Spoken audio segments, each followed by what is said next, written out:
Hello friends, my name is Pankaj Vaishnav and we are going to understand chapter 5 of geography, that is minerals and energy resources।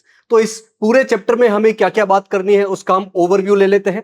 सबसे पहले हमें समझना है minerals क्या होते हैं, मिनरल्स की डेफिनेशन क्या होती है और मिनरल्स की इंपॉर्टेंस अपनी डेली लाइफ में क्या है।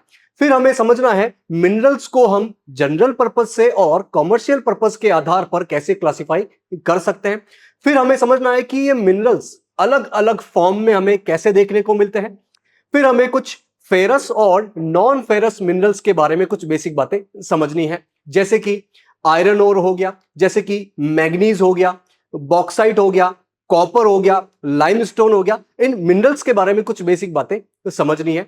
फिर हमें यह समझना है कि मिनरल्स का कंजर्वेशन क्या होता है और इनको कंजर्व करना क्यों जरूरी है। फिर हमें कुछ एनर्जी रिसोर्सेज के बारे में बात करनी है, जिसमें हम कोल, पेट्रोलियम, नेचुरल गैस, इसके अलावा solar energy, wind energy, biogas, इनके बारे में बेसिक बातें समझने वाले हैं। और लास्ट में हम यह समझेंगे कि एनर्जी रिसोर्स का कंजर्वेशन क्या होता है और यह कंजर्वेशन करना क्यों जरूरी है। तो आज के पार्ट में जो भी चीज समझेंगे उससे अपनी कॉम्पिटेंसी क्या डेवलप होगी, हम समझ पाएंगे कि इन मिनरल्स का अपनी डेली लाइफ में कितना ज्यादा इंपॉर्टेंस है। तो शुरू करते हैं और मिनरल्स के बारे में कुछ बेसिक बातें समझ लेते हैं कि ये मिनरल्स होते क्या है। हमें नेचर से बहुत सारे रिसोर्सेस मिलते हैं, जैसे कि विंड, जैसे कि वाटर, जैसे कि सॉइल। अलग अलग प्रकार के रिसोर्सेस हमें नेचर से मिलते हैं। तो अर्थ के अंदर से ही हमें एक इंपॉर्टेंट रिसोर्स मिलता है जिसे हम मिनरल कहते हैं। मिनरल का यूज आपने अपनी डेली लाइफ में बहुत ज्यादा देखा होगा, जैसे कि सुई जो कि एक मेटल की बनी होती है, वो मेटल भी मिनरल से आता है। ऐसे ही बड़ी बड़ी बिल्डिंग्स जो होती है जहां पर अलग अलग प्रकार के मेटल और नॉन मेटल का उपयोग होता है, वो सारी चीजें मिनरल से ही मिलती है। बड़े बड़े जो शिप्स होते हैं, बड़े बड़े जो एरोप्लेन्स होते हैं, वो सभी कहीं ना कहीं मिनरल से ही बनते हैं। साथ ही अपने फूड में, जो कि एक लाइफ गिविंग सब्सटेंस है, फूड में भी आपको अलग अलग टाइप के मिनरल्स देखने को मिल जाएंगे। Different different type of fruits में, वेजिटेबल्स में, यहां तक कि मिल्क में भी आपको कैल्शियम नामक मिनरल्स देखने को मिल जाएगा। तो मिनरल्स तो अपने लिए बहुत ज्यादा जरूरी है। ये मिनरल्स होते क्या है? मिनरल नेचुरली अकरिंग सब्सटेंस है, मतलब हमें नेचर से ही मिलता है। इनका जो इंटरनल स्ट्रक्चर होता है वो एक डिफाइंड होता है और ये होमोजीनियस मटेरियल है। तो मिनरल्स क्या होते हैं? ये नेचुरली अकरिंग सब्सटेंस है जिसका एक डिफाइंड इंटरनल स्ट्रक्चर होता है और ये होमोजीनियस सब्सटेंस है, मतलब इनका स्ट्रक्चर जो है वो एक फिक्स्ड रहेगा, उनका जो स्ट्रक्चर है वो होमोजीनियस रहेगा। मिनरल जो है वो सॉफ्टेस्ट से लेकर हार्डेस्ट टाइप के हो सकते हैं। सॉफ्ट से लेकर हार्ड, इस क्वालिटी में हमको मिनरल देखने को मिल जाएंगे। सॉफ्टेस्ट की बात की जाए तो टॉक एक मिनरल ही है और ये अपने नेचर का सबसे सॉफ्टेस्ट मिनरल है। वहीं डायमंड, डायमंड भी एक मिनरल ही है और ये अपने नेचर का सबसे हार्डेस्ट मिनरल है। तो मिनरल हमें अलग अलग रूप में देखने को मिल सकता है, अलग अलग टाइप का देखने को मिल सकता है। देखते हैं कि इन मिनरल्स की इंपॉर्टेंस क्या है। सबसे पहले तो हम लाइफ प्रोसेस की बात करते हैं कि अपने लाइफ गिविंग सब्सटेंस फूड में अलग अलग टाइप के मिनरल्स होते हैं। जितना भी हम फूड इनटेक करते हैं, मान लीजिए कि उसमें 100% हमें न्यूट्रिएंट्स मिलते होंगे, तो उन न्यूट्रिएंट का 0.3% जो है वो मिनरल होता है। इतना कम होते हुए भी बाकी 99.7% न्यूट्रिएंट के इनटेक करने के लिए, उसको सही तरीके से यूटिलाइज करने के लिए ये 0.3% बहुत ज्यादा इंपॉर्टेंट रोल प्ले करता है। तो life process can not occur without minerals. Our food contain various type of mineral, जैसा कि मैंने बताया कि मिल्क से हमें कैल्शियम मिलता है, कैल्शियम एक मिनरल है। ये अपने टोटल न्यूट्रिएंट का 0.3%, मतलब 1% भी नहीं, एक का आधा, 0.5 नहीं है, 0.5 का भी आधा, अराउंड 0.3%। जितने भी न्यूट्रिएंट इनटेक हम लेते हैं उसका 0.3% ये मिनरल्स होते हैं। लेकिन बाकी के बचे 99.7 न्यूट्रिएंट का यूटिलाइजेशन करने के लिए ये 0.3% इतना सा हिस्सा बहुत ज्यादा इंपॉर्टेंट रोल प्ले करता है। साथ ही हम अपने आसपास नजर दौड़ाएंगे तो छोटे से छोटे मटेरियल से लेकर बड़े से बड़े मटेरियल तक हमें मिनरल से बने हुए देखने को मिलते हैं। इन मिनरल से मेटल और नॉन मेटल हम प्राप्त करते हैं और इन्हीं मेटल और नॉन मेटल से अलग अलग प्रकार की चीजें बनाई जाती है, जैसे कि छोटी से छोटी पिन से लेकर बड़े से बड़े बिल्डिंग तक, बड़े से बड़े शिप, बड़े बड़े एरोप्लेन, ये सभी मेटल्स और नॉन मेटल्स के उपयोग से बनते हैं, उनके यूज से बनते हैं। और ये मेटल्स और नॉन मेटल्स हमें मिनरल से ही मिलते हैं, जमीन के अंदर से ही मिलते हैं। तो जितने भी ट्रांसपोर्टेशन के मोड्स है, अलग अलग प्रकार के इंफ्रास्ट्रक्चर कंपोनेंट है, ये हमें मिनरल से मिले मेटल्स और नॉन मेटल से बने हुए ही देखने को मिलते हैं। तो कार की बात की जाए, बस, ट्रेन, एरोप्लेन, ये सभी जो है वो मिनरल से ही मैन्युफैक्चर होते हैं और इनको चलाने के लिए जो फ्यूल यूज होता है वो भी जमीन के अंदर से ही, अर्थ के अंदर से ही हमें मिनरल से ही मिलता है। तो इनको चलाने के लिए पेट्रोल, डीजल, अलग अलग टाइप के फ्यूल की जरूरत पड़ती है। और ये सब फ्यूल कहां से आते हैं? बेसिकली पेट्रोलियम से आते हैं और पेट्रोलियम हम जमीन के अंदर से ही प्राप्त करते हैं। ये एक प्रकार का एनर्जी मिनरल रिसोर्स है। तो मिनरल का अपनी डेली लाइफ में बहुत ज्यादा यूज है। एक छोटा सा एग्जांपल हम थोड़ा डिटेल में देख लेते हैं। टूथपेस्ट, टूथपेस्ट में भी अलग अलग प्रकार के मिनरल्स हमें देखने को मिलते हैं जो कि अलग अलग प्रकार का काम करते हैं। जैसे कि इसमें कुछ एब्रेसिव मिनरल्स होते हैं जो कि क्लीनिंग का काम करते हैं। एब्रेसिव मिनरल्स में सिलिका, लाइमस्टोन, एल्यूमिनियम ऑक्साइड और अलग अलग टाइप के फॉस्फेट मिनरल्स आ जाते हैं। साथ ही इसमें फ्लोराइड भी होता है जो कि फ्लोराइड से मिलता है और ये अपनी कैविटी को रिड्यूस करने के काम में आता है। टूथपेस्ट में जो फ्लोराइड होता है वो भी फ्लोराइड नामक मिनरल से ही मिलता है। इसी प्रकार इसमें टाइटेनियम ऑक्साइड होता है टूथपेस्ट में, जो कि अधिकतर टूथपेस्ट में आपको देखने को मिल जाएगा। ये रूटाइल, इल्मेनाइट, एनेटेज, इन मिनरल से हमें प्राप्त होता है। साथ ही जो टूथपेस्ट में स्पार्कल होती है, जो चमक होती है, वो माइका से आती है। और ये जो टूथब्रश होता है और टूथपेस्ट जिस ट्यूब में होता है वो भी हमें मिनरल से ही मिलते हैं। जमीन के अंदर से जो सब्सटेंस निकालते हैं जिन्हें हम मिनरल्स कहते हैं, उन्हीं से ही इसकी पैकेजिंग होती है। तो ये जो ट्यूब है, टूथब्रश है, ये प्लास्टिक से बनता है। और प्लास्टिक किससे बनता है? पेट्रोलियम से बनता है, क्रूड ऑयल से बनता है। क्रूड ऑयल की रिफाइनिंग करके ही प्लास्टिक बनता है। तो इन मिनरल्स का इंपॉर्टेंस अपनी लाइफ में बहुत ज्यादा है। छोटे से छोटे यूज से लेकर बड़े से बड़े यूज तक में हमें मिनरल्स देखने को मिलते हैं। अब बात करते हैं कि ये मिनरल्स जो है वो अलग अलग टाइप के कैसे होते हैं, इनमें इतना वेरिएशन कैसे देखने को मिलता है।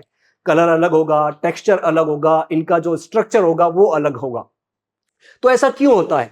अलग अलग प्लेसेस की जो फिजिकल प्रॉपर्टीज है, केमिकल प्रॉपर्टीज है, वो अलग अलग प्रकार की होती है। और फिजिकल प्रॉपर्टीज और केमिकल प्रॉपर्टीज अलग अलग टाइप की होगी तो हमें मिनरल्स भी अलग अलग प्रकार के देखने को मिलते हैं। और इसी के आधार पर, इसी के बेसिस पर ही जियोलॉजिस्ट इन मिनरल का क्लासिफिकेशन करते हैं। तो rocks are combination of minerals. जो रॉक्स होती हैं, चट्टानें होती हैं, उसमें मिनरल्स हमें देखने को मिलते हैं। ये मिनरल्स हमें इन रॉक से ही प्राप्त होते हैं, इन्हीं रॉक से हम गेन करते हैं। कुछ रॉक्स में एक ही टाइप ऑफ मिनरल मिलेंगे और बहुत सारी रॉक्स में अलग अलग टाइप के मिनरल्स देखने को मिलेंगे, जिनके प्रोपोर्शन हमें अलग अलग टाइप के देखने को मिलेंगे।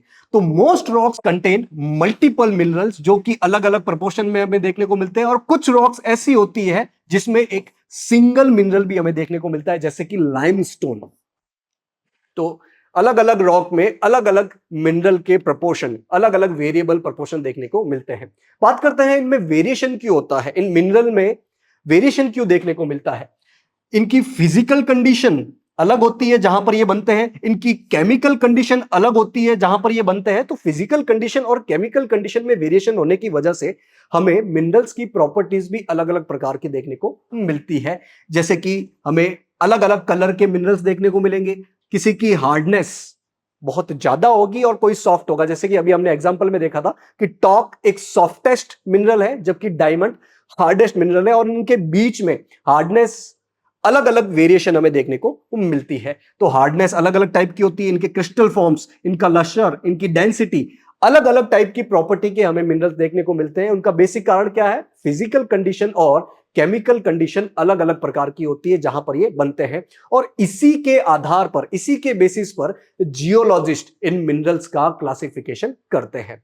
तो अब देखते हैं कि जनरल पर्पज से और कमर्शियल पर्पज से हम मिनरल्स को कैसे क्लासिफाई कर सकते हैं। बेसिकली हम मिनरल्स को तीन पार्ट में क्लासिफाई कर सकते हैं। First is metallic minerals, second is non metallic minerals, and third is energy minerals. Metallic minerals, अगर हम बेसिक सी बात करें तो मेटल्स वो होते हैं जो कि हीट और इलेक्ट्रिसिटी के अच्छे कंडक्टर होते हैं। दूसरी तरफ नॉन मेटालिक मिनरल्स वो होते हैं जो कि हीट और इलेक्ट्रिसिटी को बड़ी तौर पर कंडक्ट नहीं कर सकते हैं। और एनर्जी मिनरल्स वो होते हैं जिनसे हम बड़ी मात्रा में एनर्जी प्राप्त करते हैं, या यूं कहे इलेक्ट्रिसिटी एनर्जी प्राप्त करते हैं। अब मेटालिक मिनरल्स को भी हम तीन पार्ट में बांट सकते हैं, फेरस, नॉन फेरस और प्रीसियस। ये फेरस क्या होता है? वो मेटालिक मिनरल जिसमें आयरन होता है। नॉन फेरस क्या होते हैं? नॉन फेरस वो मेटालिक मिनरल्स होते हैं जिसमें आयरन नहीं होता है, और प्रीसियस जिनकी कीमत बहुत ज्यादा होती है, जो बहुत ज्यादा प्रीशियस होते हैं।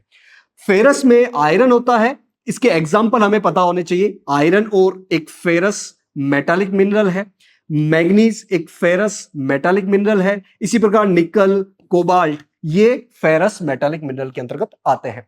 मेटालिक में ही है नॉन फेरस जिसमें आयरन नहीं होता है, जैसे कि कॉपर हो गया, लेड हो गया, बॉक्साइट हो गया, ये नॉन फेरस मेटालिक मिनरल्स के अंतर्गत आ जाएंगे। तीसरा है प्रीसियस। प्रीसियस में गोल्ड, सिल्वर, प्लेटिनियम ऐसे मिनरल जो बहुत ज्यादा प्रीसियस माने जाते हैं, इनके अलग अलग प्रकार के प्रीसियस यूज होते हैं। दूसरा है नॉन मेटालिक जिसमें से इलेक्ट्रिसिटी और हीट कंडक्ट नहीं हो सकती है बड़े तौर पर। इसके एग्जांपल माइका हो गया, इसके अलावा लाइमस्टोन हो गया, सैंडस्टोन हो गया, मार्बल, ग्रेनाइट, सॉल्ट, ये नॉन मेटालिक मिनरल्स के एग्जांपल है। थर्ड इज एनर्जी मिनरल्स, वो मिनरल्स जिनसे हमें बड़ी मात्रा में एनर्जी प्राप्त होती है। तो इसमें कोल आ जाएगा। कोल से हम बड़ी मात्रा में इलेक्ट्रिसिटी प्रोड्यूस करते हैं जिसे थर्मल इलेक्ट्रिसिटी कहा जाता है, थर्मल पावर कहा जाता है। और इंडिया में जितना भी एनर्जी, जितनी भी पावर हम प्रोड्यूस करते हैं उसका अराउंड 60% जो है वो कोल से ही प्राप्त होता है, यानी कि कोल एक इंपॉर्टेंट एनर्जी मिनरल है। इसके अलावा पेट्रोलियम, नेचुरल गैस ये भी मिनरल है और ये एनर्जी देते हैं, हमें एनर्जी प्रोवाइड करते हैं, तो ये एनर्जी मिनरल्स के अंतर्गत आ जाएंगे। तो मिनरल्स को हम जनरल पर्पस से और कमर्शियल पर्पस से इन मेजर 3 टाइप्स में क्लासिफाई कर सकते हैं, और इस फर्स्ट टाइप के भी 3 मेजर पार्ट हो जाएंगे। तो आज के क्लास में हमने जो भी समझा उससे अपनी लर्निंग आउटकम क्या रहता है, हम समझ पाए कि मिनरल्स क्या होते हैं, मिनरल्स की डेफिनेशन क्या होती है, मिनरल्स की इंपॉर्टेंस क्या है, और मिनरल्स को हम कैसे अलग अलग टाइप में क्लासिफाई कर सकते हैं। तो आज के क्लास में जो भी समझा उसको हम कुछ क्वेश्चन के माध्यम से टेस्ट कर लेते हैं। First question is Which type of mineral is coal classified under? बोला जा रहा है कि कोल किस प्रकार का mineral. A metallic, option B non metallic, option C energy mineral, option D precious mineral. तो हमने देखा कि कोल जो है वो बड़ी मात्रा में हमें एनर्जी प्रोवाइड करवाता है, तो ये एक एनर्जी मिनरल्स के अंतर्गत आ जाएगा। Option number C will be our right answer. Next question, question number 2, What is the hardest known mineral? बोला जा रहा है कि हार्डेस्ट मिनरल कौन सा है जो हमें पता है। Option A talc, option B diamond, option C quartz, option D mica. तो हमने देखा कि अपनी अर्थ पर, अपने नेचर में सॉफ्टेस्ट मिनरल से लेकर हार्डेस्ट मिनरल सभी प्रकार के मिनरल्स हमें देखने को मिलते हैं। सॉफ्टेस्ट है टॉक और हार्डेस्ट कौन सा हो जाएगा? Diamond. Option number B will be our right answer. आगे बढ़ते हैं, question number 3, what percentage of total nutrient intake do minerals represent in our diet? Question बोल रहा है कि हम अपने डाइट में जितने भी न्यूट्रिएंट्स लेते हैं उन न्यूट्रिएंट्स में कितना परसेंट जो है वो इन मिनरल्स का है। Option A 99.7%, option B 75%, option C 50% and option D 0.3%। तो हमने देखा था कि मिनरल्स टोटल न्यूट्रिएंट्स का 1% नहीं, उसका आधा 0.5% नहीं, उसका भी आधा अराउंड 0.3% हिस्सा रखता है। तो मिनरल्स अपने न्यूट्रिएंट का कितना हिस्सा रखता है? 0.3%। Option number D will be our right answer. तो इन क्वेश्चन के माध्यम से हमने आज जो भी पढ़ा था उसको टेस्ट कर लिया है। होप आज की क्लास में जो भी पढ़ा आपको समझ में आया होगा। Thank you for joining today session.